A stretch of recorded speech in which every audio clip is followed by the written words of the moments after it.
Salam friends, welcome back to the channel. So this video especially menjawab what is Bitcoin ETF, kenapa harga cryptocurrency naik masa Bitcoin ETF ini approve, dan what we are expecting next events for cryptocurrency. By the way, if you're new here, consider subscribing to this channel. This channel is all about tips, productivities, and especially personal finance. However, I will not limit myself. Kalau aku rasa ada video yang bermanfaat for you, I will share with you. By the way, aku ada form satu free Telegram group channel di mana you all boleh klik the link below untuk join. Di mana aku ada share banyak benda di sana pasal personal finance, tips, productivities, investment, emas, cryptocurrency, saham dan macam-macam lagi yang aku rasa bermanfaat. Dan benda ni aku indah share arah other social media platform. You all boleh klik the link below and join di sana for free. Back to the question, what is Bitcoin ETF? Kenapa harga cryptocurrency naik masa Bitcoin ETF ini approve, and what to expect on the next events on cryptocurrency, especially Bitcoin halving and Ethereum ETF. Untuk memudahkan, Bitcoin ini ada sebenarnya persamaan dengan emas. Untuk membeli emas sebenarnya ada dua cara. Yang pertama, you beli physical gold ataupun emas physical ataupun emas tulen. Doesn't matter, physical gold tu you beli di mana? Public Gold kah, Palm Swiss, you beli di kedai emas tempatan, you beli emas perhiasan, doesn't really matter. Yang penting ia adalah physical gold. Dengan membeli emas physical ni sebenarnya you banyak terdedah dengan risiko rompakan, kecurian, you lupa di mana you simpan, hilang dan sebagainya. Dan cara yang kedua untuk beli emas ialah dengan membeli gold ETF, iaitu Exchange Traded Fund.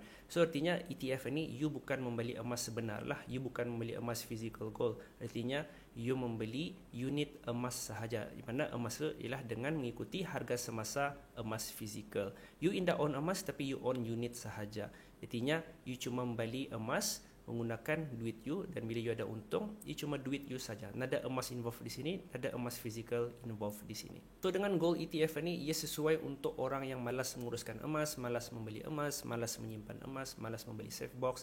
Ia namun terdedah kepada risiko yang tinggi dengan menyimpan physical gold di rumahnya ataupun sebagainya. So bila you beli gold ETF, ia cuma involve you punya duit, dan bila harga emas satu naik, you boleh jual dan you dapat keuntungan dari sana. Dan apabila gold ETF ini first diperkenalkan arah orang awam sebenarnya mula berminat untuk invest di dalam emas. Walaupun ia faham pasal emas, walaupun ia faham pasal menyimpan emas, apabila ia membeli gold ETF, ia sebenarnya memudahkan mereka. Dan bila memudahkan mereka, ia terasa risikonya lebih rendah. Ini kan membuatkan gold ETF punya price itu naik, sebab ramai orang mula berminat dan masuk menyimpan duit di sana sebagai saving ataupun pelaburan jangka masa panjang. Back to the question, what is Bitcoin ETF?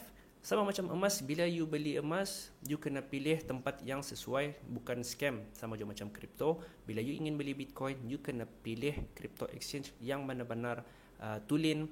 You kena sign up lepas satu, then you kena beli lagi kripto, you kena faham konsep wallet, P2P dan sebagainya. Dan macam aku cakap, lepas you beli kripto, misalnya you lepas beli Bitcoin, you kena simpan di dalam you punya hot wallet ataupun cold wallet ataupun whatever market yang available di luar sana. Dan you kena jaga, you kena ingat you punya password, you kena ingat you punya seed phrase, sebab kalau benda ni hilang, you punya aset akan hilang selama-lamanya. Dan dengan hassle ni sebenarnya banyak benda perlu you uruskan. You kena uruskan semuanya. Apabila harga Bitcoin naik, you kena jual lagi untuk dapatkan you punya keuntungan, dan semua ni sebenarnya berisiko tinggi. Dan apabila Bitcoin ETF ini mula diperkenalkan, ia sebenarnya menarik lebih ramai orang untuk masuk di dalam dunia cryptocurrency. Sebab apa? Risikonya adalah lebih rendah. Sama macam gold ETF. Ia menarik minat arah orang yang malas menguruskan cryptocurrency, membeli, menjual dan sebagainya.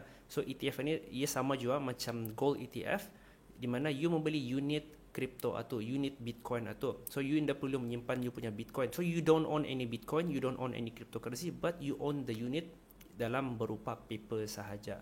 So bila harga ETF itu naik, you pun boleh jual, sama macam gold ETF jual. So risikonya adalah lebih rendah. Dan surprisingly, masa 11 Bitcoin ETF mula diperkenalkan, harga Bitcoin melonjak naik dari 41,000 sekarang sudah menyecah 64,000 untuk satu Bitcoin. Itu menunjukkan ramai orang minat terhadap cryptocurrency, walaupun ia tidak own crypto, tapi ia involved di dalam cryptocurrency punya market.